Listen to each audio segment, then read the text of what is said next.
Hello everyone, ఇవాళ మనం ethics సిరీస్లో డెడికేషన్ టు పబ్లిక్ సర్వీస్ చూద్దాం. ఇది యాక్చువల్లీ థర్డ్ చాప్టర్లో second part, foundational values of civil సర్వీసెస్లో కొన్ని వాల్యూస్ మెన్షన్ చేసి ఉన్నాయి. దాంట్లో ఒక value dedication to public service.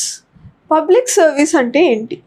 So delivery of service by the government or through it's agencies. ఒకవేళ ఏదైనా సర్వీస్ పబ్లిక్ కోసం గవర్నమెంట్ తనంత తాను చేసినా, లేకపోతే ఎవరితో అయినా థర్డ్ పార్టీతో చేయించినా దాన్ని పబ్లిక్ సర్వీస్ అంట. For example police services, judicial service, provisions of electricity, water etcetera. So ఈ డెడికేషన్ టు పబ్లిక్ సర్వీస్ ఎందుకు ఇంపార్టెంట్? యాక్చువల్గా ఏమని చెప్తామంటే పబ్లిక్ సర్వీస్కి కంప్లీట్ ఇన్వాల్వ్మెంట్ ఉండాలి, ఒక డెడికేషన్ ఉండాలి, ఒక లాయల్టీ ఉండాలి అని. Public service is not a normal job, 9 to 5 job కాదు. అది 24 hours ఆఫ్ టైంని డిమాండ్ చేస్తుంది.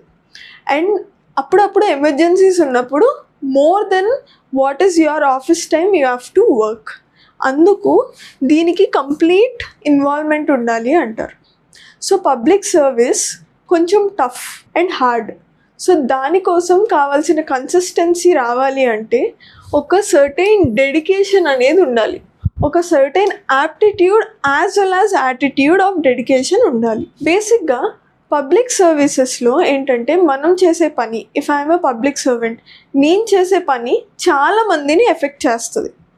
సో ఒకవేళ నేను చేసే పని అట్లీస్ట్ డిలే అయినా, డిస్రప్ట్ అయితే the social development slow down అయిపోద్ది.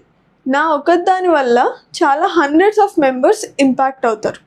సో ఈ డిస్రప్షన్ ఇంకా డిలే రాకుండా సిస్టమ్ని చాలా కోఆర్డినేటెడ్గా ఇంప్లిమెంట్ చేయాలి అంటే డెడికేషన్ టు పబ్లిక్ సర్వీస్ అనేది ఉండాలి. For example cleaning the garbage. Every day garbage clean చేయకపోతే, ఆ సర్వీస్ అన్నది ఇంప్లిమెంట్ అవ్వకపోతే చాలా డిసీజెస్ వస్తాయి. అండ్ దానివల్ల హాస్పిటల్స్, హెల్త్ డిపార్ట్మెంట్ మీద చాలా బర్డెన్ పడుతుంది. So there is always a chain effect. So ఒక డిపార్ట్మెంట్ సరిగ్గా పనిచేయకపోయినా, ఒక డిపార్ట్మెంట్ నెగ్లిజెన్స్ చేసిన మిగతా డిపార్ట్మెంట్స్ మీద అండ్ స్టేట్ దగ్గర ఉన్న ఫండ్స్ మీద చాలా ప్రెషర్ పడుతుంది అన్నమాట. Next waste generation. ఏదైతే మెగా ఈవెంట్స్ చేస్తారో, పబ్లిక్ ఈవెంట్స్లో జనరేట్ అయ్యే వేస్ట్ ఏదైతే ఉంటుందో, plastic bottles, papers etcetera etcetera, అవన్నీ కూడా క్లీన్ చేయాలి. ఒక ఎగ్జాంపుల్ ఏంటంటే గవర్నమెంట్ రీసెంట్గా కుంభమేళా కండక్ట్ చేసింది.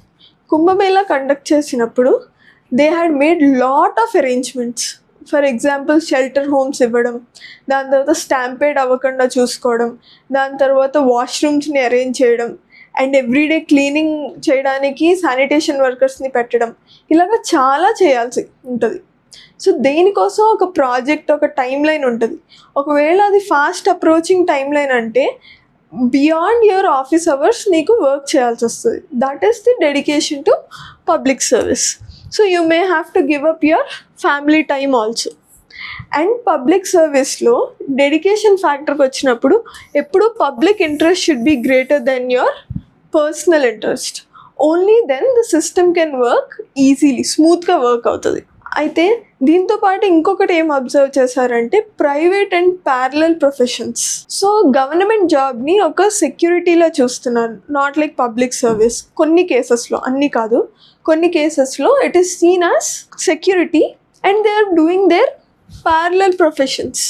For example teachers, government teachers private schools, private tuitions చెప్పుకోవడం, లేకపోతే పిహెచ్సిలో ఉండాల్సిన డాక్టర్స్ సిటీస్లో, రూరల్ ఏరియాస్ని అబాండన్ చేసి సిటీస్కి వచ్చి హాస్పిటల్స్లో ప్రాక్టీస్ చేయడం. సో గవర్నమెంట్ హాస్పిటల్స్లో కాకుండా ప్రైవేట్ హాస్పిటల్స్లో ప్రాక్టీస్ చేయడం, ఇలాంటివన్నీ చేస్తే ఏమవుతుంది? సిస్టంలో ఉన్న రిసోర్సెస్ ఎఫిషియెంట్గా లేనప్పుడు సిస్టమ్ సరిగ్గా పనిచేయదు. సో ఇలాంటివి చేయకూడదు. So private and parallel professions ఉండకూడదు. So dedication to public service is a laser focus అన్నమాట. నెక్స్ట్ దీనికి బెస్ట్ ఎగ్జాంపుల్ ఆమ్స్ట్రాంగ్ మ్యామ్. ఈయన IAS officer from Manipur. He was posted in the remote area of Manipur అనమాట. అయితే ఈయన దగ్గరికి జనాలందరూ వచ్చి మాకు రోడ్ లేదు అని చెప్తారు. ఈయన గవర్నమెంట్ ఫండ్స్ కోసం వెయిట్ చేస్తే చాలా ఇయర్స్ పట్టేలా ఉందని చెప్పి ఈయన క్రౌడ్ ఫండింగ్ స్టార్ట్ చేస్తారు. పబ్లిక్ క్యాంపెయిన్స్ రన్ చేసి క్రౌడ్ ఫండింగ్ని తీసుకొస్తారు. దాంతోపాటు ఆయన శాలరీ నుంచి కూడా ఆయన మనీ కాంట్రిబ్యూట్ చేసి ఒక రోడ్ని బిల్డ్ చేస్తారనమాట. దాన్ని పీపుల్స్ రోడ్ అని కూడా అంటారు. So he had dedication to do public service. ఏదో ఒకలాగా అక్కడ రోడ్ రావాలని ఆయన మొత్తం స్ట్రాటజిక్గా ప్లాన్ చేసి he has worked it out. దీనికోసం ఆయన చాలా టైం పెట్టారు. He has given up his personal time. So అందుకే he is known for dedication to public service. So the next value is empathy. ఎంపతీని సింపుల్గా చెప్పాలంటే placing oneself in others shoes. So పక్కనోడి బాధని అర్థం చేసుకోవడం, వాడితో పాటు ఉండడం అండ్ ఏం చేయాలి అని ఆలోచించడం. So whatever he feels you will also feel.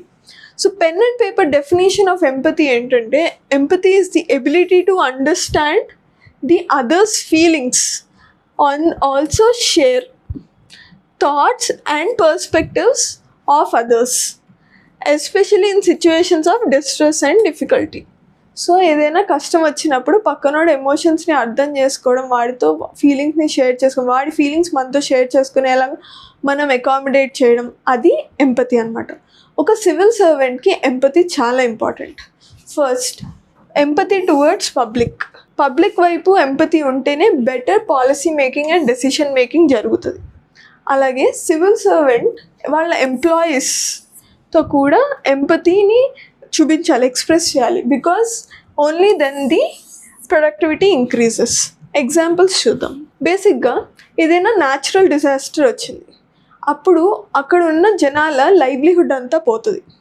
So వాళ్ళ ఎకనామిక్ కండిషన్స్ డిగ్రేడ్ అయిపోతాయి. వాళ్ళు ఎవరైనా లాస్, క్యాజువల్ లైఫ్ లాస్ ఇవన్నీ ఉంటే వాళ్ళు ఎమోషనల్గా వీక్ ఉంటారు. సో ఈ అన్నిటినీ ఒక సివిల్ సర్వెంట్ అర్థం చేసుకునే కెపాసిటీ ఉండాలి అండ్ వాళ్ళతో ఎంపథైజ్ చేయాలి. వాళ్ళ ఫీలింగ్స్ని ట్రూగా అర్థం చేసుకుంటేనే నెక్స్ట్ ఏం చేయాలి అన్నది సివిల్ సర్వెంట్కి అర్థమవుతుంది అనమాట. నెక్స్ట్, ఒక IPS officer preventive detention act కింద ఎవరినైనా అరెస్ట్ చేస్తుంటే ఆవిడ గవర్నమెంట్ సైడ్ నుంచే కాకుండా ఆ అక్యూజ్డ్ సైడ్ నుంచి కూడా ఆలోచించాలి. ఎందుకు? హీ మేబీ ఇన్నోసెంట్ కదా, అందరూ మిస్టేక్ చేసిన వాళ్ళనే ప్రివెంటివ్ డిటెన్షన్లోకి తీసుకోకపోవచ్చు, ఇన్నోసెంట్ని కూడా నువ్వు మేబీ అరెస్ట్ చేస్తున్నావేమో. సో అది ఆలోచించాలి. వాళ్ళ సైడ్ నుంచి కూడా ఆలోచించి వాళ్ళ సైడ్ నుంచి కూడా ఎంపథైజ్ చేయాలి. దెర్ ఇస్ అన్ ఎగ్జాంపుల్ అనమాట. ప్రాంజల్ పాటిల్, ఈవిడ ఒక IAS officer and she became the India's first visually impaired collector అనమాట. సో తినేంటంటే తన లైఫ్లో పడిన కష్టాలు, sufferings and what were her limitations in doing her work, అవన్నిటినీ తనే అనెక్డోట్లో మార్చి అవన్నీ అడ్వకేట్ చేసి she helped the other people who are physically challenged. So తన ఎక్స్పీరియన్స్ని తనే వాడుకుని అందరికీ హెల్ప్ చేసింది. She could empathise with the other physically challenged people because she herself has seen how much pain it is. ఏమేమి limitations ఉంటాయి సొసైటీలో వీడికి ఆల్రెడీ తెలుసు. వాటిల్ని ఆవిడ సొల్యూషన్స్ ఫైండ్ అవుట్ చేసి షీ స్టార్టెడ్ ఇంప్లిమెంటింగ్ అనమాట. Next very famous example Abdul Kalam గారు డిఆర్డిఓలో పనిచేస్తున్నప్పుడు ఏమైందంటే ఒక ఎంప్లాయీ వచ్చి, సార్ నేను ఈవినింగ్ తొందరగా వెళ్ళాలి, మా కిడ్స్ని ఎగ్జిబిషన్కి తీసుకెళ్ళాలి అని చెప్తారు. అయితే అబ్దుల్ కలాం గారు పర్మిషన్ ఇచ్చేసిన తర్వాత ఈవినింగ్ 5 అవుద్ది, ఇంకా ఎంప్లాయీ తను వర్క్ చేస్తూ మర్చిపోతాడు వెళ్ళడం. సో తను రియలైజ్ అయ్యే టైంకి హీ విల్ అండర్స్టాండ్ 8 అయిపోతుంది, అరే ఇంటికి వెళ్ళాలి కదా మర్చిపోయాను అని. ఇంటికి వెళ్ళేసరికి చూస్తేనేమో పిల్లలు ఇంట్లో ఉండరు. బేసిక్గా అబ్దుల్ కలాం గారు వాళ్ళ పిల్లల్ని ఎగ్జిబిషన్కి తీసుకెళ్తారనమాట. సో అబ్దుల్ కలాం గారు ఎంపథైజ్ చేసుకోగలిగారు అనమాట. ఒకవేళ వాళ్ళ పిల్లలు ఎలా ఫీల్ అవుతారు, ఆయన ఎలా ఫీల్ అవుతారు ఒకవేళ ఎగ్జిబిషన్కి తీసుకెళ్ళలేదు అంటే అని చెప్పి ఈయనే తీసుకెళ్తారనమాట. He could empathise with the pain of the employee అనమాట. నెక్స్ట్, డెవలప్మెంట్ ఆఫ్ ఎంపతీని ఎలా డెవలప్ చేసుకోవాలి? First thing is talking to people. వాళ్ళ ఎమోషన్స్ని, ఫీలింగ్స్ని వినాలి, అర్థం చేసుకోవాలి. ఫర్ సపోజ్ ఎగ్జాంపుల్ ఏంటి అంటే గాంధీజీ గారు హరిజన్స్ వాళ్ళతో కొన్ని రోజులు ఉన్నారు. He lived with them to understand their pain. So వాళ్ళతో ఉండి అన్టచబుల్స్ వాళ్ళ ప్రాబ్లమ్స్ ఏంటి అన్నీ తెలుసుకుని హీ కూడా ఎంపథైజ్ విత్ దెమ్. నెక్స్ట్ ఏంటంటే లిటరేచర్ నుంచి కూడా మనం ఎంపథైజ్ అవ్వచ్చు. For example movies, novels, stories, folk stories ఇవన్నీ ఏం చేస్తాయి, మనకు ఒక కథ చెప్పడానికి ట్రై చేస్తుంటాయి. దాంట్లో కొన్ని క్యారెక్టర్స్ ఉంటాయి. ఆ క్యారెక్టర్స్ని డీప్గా అబ్జర్వ్ చేస్తే వాళ్ళ ప్రాబ్లమ్స్ ఏంటో మనకు అర్థమవుతాయి. So we can empathise with them.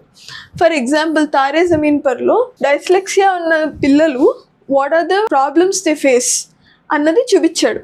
Next ఏంటి, ట్రైన్ టు పాకిస్తాన్ అని ఒక బుక్ ఉందన్నమాట. అది రాసింది ఖుష్వంత్ సింగ్. సో ఇండియా పాకిస్తాన్ విడిపోతున్నప్పుడు, పార్టీషన్ జరుగుతున్నప్పుడు అక్కడ లోకల్గా జనాలు ఎంత పెయిన్ని అండ్ సఫరింగ్ని చూసారు. డెత్స్ కానీ, లేకపోతే ఒక ఫ్యామిలీ మెంబర్ వెళ్ళిపోవడం, ఒక ఫ్యామిలీ మెంబర్ ఉండిపోవడం, ఈ సపరేషన్స్ కానీ వీటిలన్నిటినీ ఆయన ఈ బుక్లో చూపిస్తారనమాట. So when you're reading that book you can empathise with it. Next tourist family, రీసెంట్గా వచ్చిన సినిమా. సో శ్రీలంక నుంచి వాళ్ళు ఇల్లీగల్ మైగ్రెంట్స్గా తమిళనాడు వస్తారు. వాళ్ళు ఫేస్ చేసే ప్రాబ్లమ్స్ అవన్నీ ఉంటాయి దాంట్లో. So you can empathise with those characters. Next way of developing empathy is visualization. As a human being we have this quality of imagination. So imagination చేసేటప్పుడు పెయిన్ని, ప్లెజర్ని, ఫ్లైట్ని మనం ఇమాజిన్ చేసుకోగలం.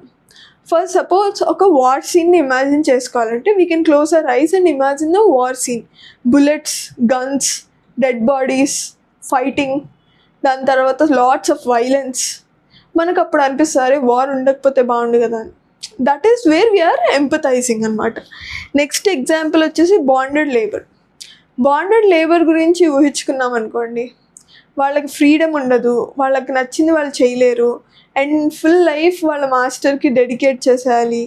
సో ఈ ప్లైట్ని చూస్తే you can feel their pain. So you can develop empathy through visualisation. Next, by reading biographies and autobiographies also you can understand and empathize with people.